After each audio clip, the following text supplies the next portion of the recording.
I run 6 YouTube channels, 4 of them being personal and 2 of them I manage, 2 managing being other people's channels. So how do I run this is basically what I'm going to be going over in this video.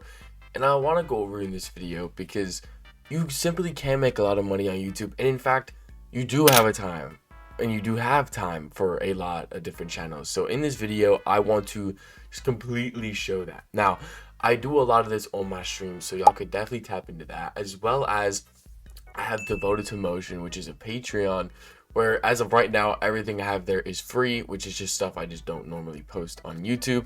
Now, we get to it, we have the morning do list. Now, I make multiple to-do lists during the day, and the reason I do that and the reason I recommend everybody doing that is simply because it doesn't overwhelm you, right? Because the morning list is going to be a couple of this, couple of this, couple of this, couple. It's going to be a couple things. When you're able to get the whole thing done, you feel good about it. And then you make a middle of the day to-do list. You make an afternoon to-do list, basically. Then, around the nighttime, you make a night to-do list. 3 to-do lists, I feel, is way better than 1 ginormous to-do list. Now, whatever floats your boat. If you want to make a ginormous to-do list, but since I run 6 YouTube channels, I feel it's quite easier doing a smaller to-do list. So, at the moment, it's 9 a.m. Usually, I would love waking up earlier, but just still in that slight lingering of trying to fix my sleep schedule from being sick. So it's 9 a.m. Our personal channels, the first one I want to do is I want to make 3 shorts, 1 long form for the live channel. I have certain names for a lot of my channels, so when you hear main channel, live channel, it's just certain names that I can remember from just how I remember my channels, right? So 3 shorts, 1 long form. Now, what I like to do as well is as soon as I get done with my shorts, all I'll do is I'll highlight them, meaning that they're done. Then if I finish an entire category, I'll highlight the personal channel and just write green. I highly recommend doing this as well, just to keep track on what you've got done. On top of that, there's times where I'll bounce around on my schedule per se. So the next thing I'm going to do is like 2 shorts for the main channel. There's times where like I'll edit 2 live channel videos, then I'll do 2 main channel videos, then I'll just highlight this out, then I'll go back. And this is simply because there's times where you kind of not necessarily get bored, but you're like, I want to edit something else. And luckily with having multiple channels, that's something you can do. And to be honest, that's one of the biggest benefits I think a lot of people don't really talk about, is the fact that when you have numerous YouTube channels, it's kind of a lot harder for you to get bored because you're editing a lot of different things. Like my channels are in a lot of different niches, and I really like that simply because it doesn't make me just feel sustained to this one niche. And it's something I recommend, especially if a niche dies, then you're kind of cooked. So instead, when your niche may personally, if you think dies, or a niche never really dies. That's a big thing that I love saying. It's only your videos that die. Because there's always big people in the niche that you can 100% not even just latch onto, but kind of go off of their idea and make it your own and make it better. A niche doesn't die, your channel does. So we have these 2 shorts for the main channel. Then I'm going to make 3 shorts, and then I don't think I need a long form for my Pokemon channel that I have. And the good thing about the Pokemon channel is that it actually promotes my business as well. So not only are the views fantastic, but it's also good traffic towards my business. That gets a lot more sales, which is another thing we could kind of go into when you have a bunch of different YouTube channels. It's always good to have affiliates or have your own business, simply because it's just a lot more views. Because yes, you can make good money on AdSense. However, you can make even more with your time and with your views, which is 100% recommended. Especially because a lot of people that watch you do want to support you, and if you actually give good stuff to people, like for me personally, since I sell Pokemon cards, I give good deals, and I genuinely can say that because all my reviews say so. It was one of those things where I'm actually giving a good deal to my community, people enjoy it, and I'm actually able to make money also off of that, which is amazing.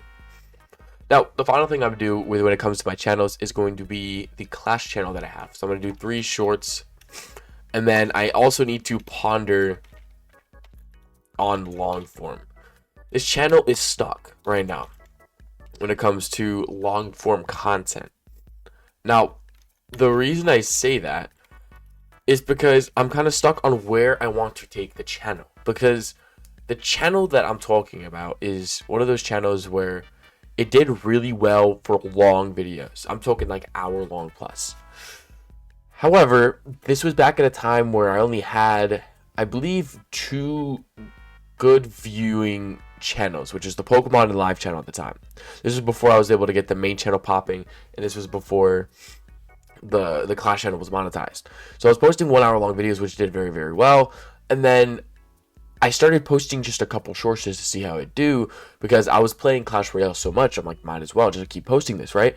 And it ended up blowing up as well. So now this channel is getting millions of views on shorts, but the issue is that the long form is kind of lingering. Now, again, millions of views on shorts still good. I'm going to get paid really well, but long form content's always super good, especially if you ever start selling stuff. And or for me personally, since I do Twitch, it's a really good conversion rate when you do long form videos to try and get people to other platforms. So I'm really pondering on how I do long form content, but now I guess, I don't know, maybe I could do long form VODs. It's something that definitely I'm going to do. I'm going to ponder on long form content later, and I'm going to figure something out. Now, managing channels. I have 2 channels that I manage. One of them I get paid per view. One of them I get paid for the commissions from it. So I definitely have to make, I'm actually feeling really big on this. Usually, like, there's an average quota that I kind of go off of in my head when it comes to making content for this channel. However, I'm feeling very ambiguous, big. I don't know what word I want to say, but I feel really big, and I really want to do what I'm about to say. So 3 shorts, and then I also want to ponder on a long form. I spelled that wrong. Long form for the channel that I run, Prospect Live, which I just started running about 2 days ago. It's already running very, very, very well. Hold on, let's see if I can spell it. I don't know why it won't let me spell it. There you go. Prospect Live. And then I also run Team 21, which is a gaming organization. And in specific, I'm running the YouTube channel. So I also want to do, I like to really stick to long form. Maybe a short possibly, but more than likely I want to look at just adding a long form video so I can promote my creator code on the game that I play. So 1 long form on Team 21. So this is just my morning list. This is something that I could, if I really lock in, I can literally get this done in an hour and a half to 2. Then hopefully by the time I get this done, I can go to the gym, come back, and hit my stream. That's kind of the goal and kind of how I try and make my day. Normally I don't write it down. I used to write it down on paper and book. Then I stopped doing it. Then on stream yesterday, I started running it on like this again, and I really enjoyed it. Like, normally I would just know in my head what to do, but this, I've noticed, like, doing this on stream, that it significantly helped me when it came to making my videos and understanding what I needed to make and to not forget. So I highly recommend everybody doing something like this. Let me know in the comments below if you're going to try something like this. I'll see you on the next video.